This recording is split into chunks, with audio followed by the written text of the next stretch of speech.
श्री परमात्मने नमः। षष्ठ अध्याय। कितने ही बुद्धिमान लोग तो कहते हैं कि इस जगत का कारण स्वभाव है, अर्थात पदार्थों में जो स्वाभाविक शक्ति है, जैसे अग्नि में प्रकाशन शक्ति और दाह शक्ति, वही इस जगत का कारण है। कुछ दूसरे लोग कहते हैं कि काल ही जगत का कारण है, क्योंकि समय पर ही वस्तुगत शक्ति का प्राकट्य होता है। जैसे वृक्ष में फल आदि उत्पन्न करने की शक्ति समय पर ही प्रकट होती है, इसी प्रकार स्त्रियों में गर्भाधान ऋतु काल में ही होता है, समय में नहीं, असमय में नहीं होता। यह प्रत्यक्ष देखा जाता है, परंतु अपने को पंडित समझने वाले ये वैज्ञानिक मुंह में पड़े हुए हैं, अतः ये इस जगत के वास्तविक कारण को नहीं जानते। वास्तव में तो यह परम देव सर्वशक्तिमान परमेश्वर की ही महिमा है। जगत की विचित्र रचना को देखने और उस पर विचार करने पर उन्हीं का महत्व प्रकट होता है। वे स्वभाव और काल आदि समस्त कारणों के अधिपति हैं। उन्हीं के द्वारा यह संसार चक्र घुमाया जाता है। इस रहस्य को समझकर इस चक्र से छुटकारा पाने के लिए उन्हीं की शरण लेनी चाहिए। संसार चक्र की गई है इस 1 से लेकर के 4वें श्लोक तक के मंत्र में।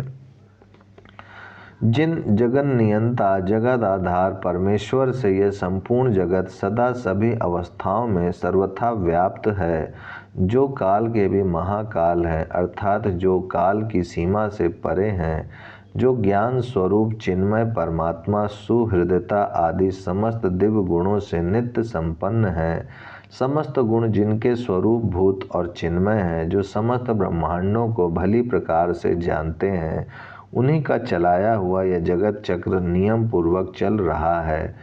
वे ही पृथ्वी, जल, तेज, वायु और आकाश, इन 5 महाभूतों पर शासन करते हुए इनको अपना अपना कार्य करने की शक्ति देकर इनसे कार्य करवाते हैं। उनकी शक्ति के बिना ये कुछ भी नहीं कर सकते। यह बात केनोपनिषद में यक्ष के आख्यान द्वारा भली भांति समझाई गई है। इस रहस्य को समझकर मनुष्य को उन सर्वशक्तिमान परमेश्वर का उपयुक्त भाव से चिंतन करना चाहिए। परमेश्वर ने ही अपनी शक्तिभूता मूल प्रकृति से 5 स्थूल महाभूत आदि की रचना रूप कर्म करके उसका निरीक्षण किया, फिर जड़त्व के साथ चेतन तत्व का संयोग करा के नाना रूपों में अनुभव होने वाले विचित्र जगत की रचना की। अथवा इस प्रकार समझना चाहिए कि 1 अविद्या, 2 पुण्य और पाप रूप संचित कर्म संस्कार, सत्व रज और तम, इन 3 गुण और 1 काल तथा मन बुद्धि अहंकार, पृथ्वी जल तेज वायु और आकाश, ये 8 प्रकृति भेद, इन सबसे तथा अहंता ममता आसक्ति और आत्म संबंधी सूक्ष्म गुणों से जीवात्मा का संबंध करा के इस जगत की रचना की। इन दोनों प्रकार के वर्णनों का तात्पर्य एक ही है। इस रहस्य को समझकर साधक को क्या करना चाहिए, इस जिज्ञासा पर कहा जाता है कि जो कर्मयोगी सत्व रज और तम, इन तीनों गुणों से व्याप्त अपने वर्ण आश्रम और परिस्थिति के अनुकूल कर्तव्य कर्मों का आरंभ करके उनको अपने सब प्रकार के अहंता ममता आसक्ति आदि भावों को उस पर ब्रह्म परमेश्वर में लगा देता है, उनके समर्पण कर देता है। उस समर्पण से उन कर्मों के साथ साधक का संबंध न रहने के कारण वे उसे फल नहीं देते। इस प्रकार उनका अभाव हो जाने से पहले किए हुए संचित कर्म संस्कारों का भी सर्वथा नाश हो जाता है। इसी प्रकार कर्मों का नाश हो जाने से वह तुरंत परमात्मा को प्राप्त हो जाता है, क्योंकि यह जीवात्मा वास्तव में जड़ तत्व समुदाय से सर्वथा भिन्न एवं अत्यंत विलक्षण है। उनके साथ इसका संबंध अज्ञान जनित अहंता ममता आदि के कारण ही है, स्वाभाविक नहीं है। कर्म योग का वर्णन करके अब उपासना रूप दूसरा साधन बताया जाता है। वे समस्त जगत के आदि कारण सर्वशक्तिमान परमेश्वर तीनों कलाओं से सर्वथा अतीत हैं। उनमें काल का कोई भेद नहीं है। भूत और भविष्य भी उनकी दृष्टि में वर्तमान है। वे 16 कलाओं से रहित होने पर भी अर्थात संसार से सर्वथा संबंध रहित होते हुए भी प्रकृति के साथ जीव का संयोग कराने वाले कारण के भी कारण हैं। यह बात इस रहस्य को जानने वाले ज्ञानी महापुरुषों द्वारा देखी गई है।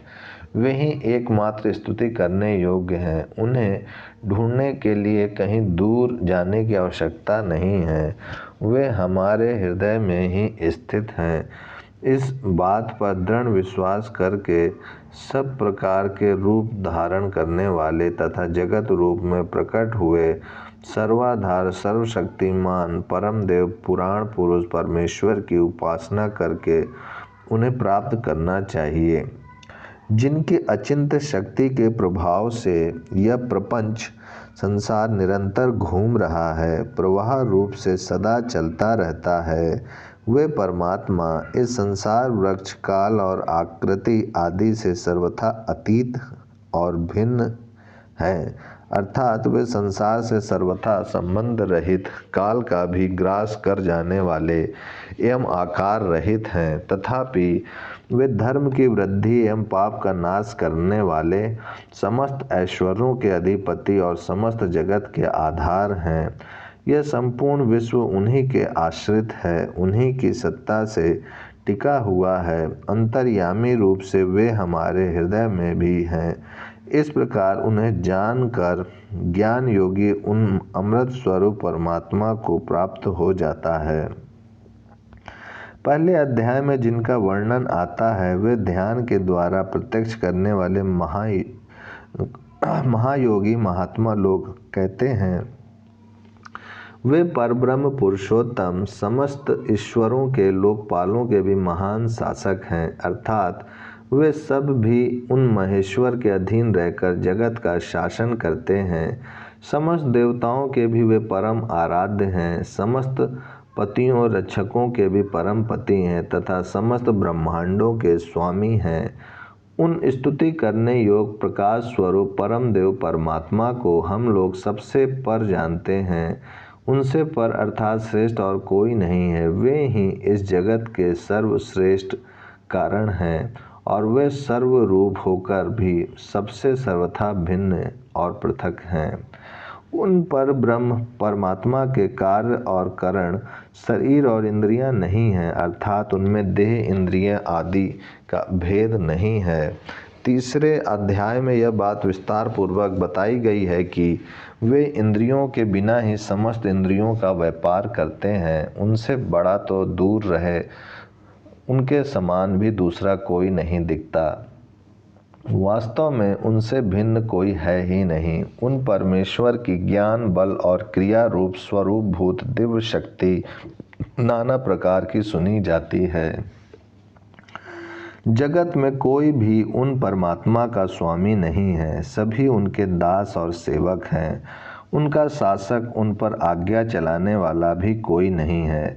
सब उन्हीं की आज्ञा और प्रेरणा का अनुसरण करते और उनके नियंत्रण में रहते हैं।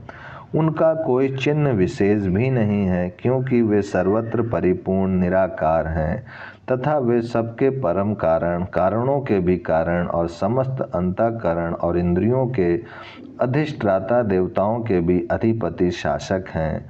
इन पर ब्रह्म परमात्मा का ना तो कोई जनक अर्थात इन्हें उत्पन्न करने वाला पिता है और ना कोई इनका अधिपति ही है। ये अजन्मा, सनातन, सर्वथा स्वतंत्र और सर्वशक्तिमान हैं। ओम शांति शांति शांति।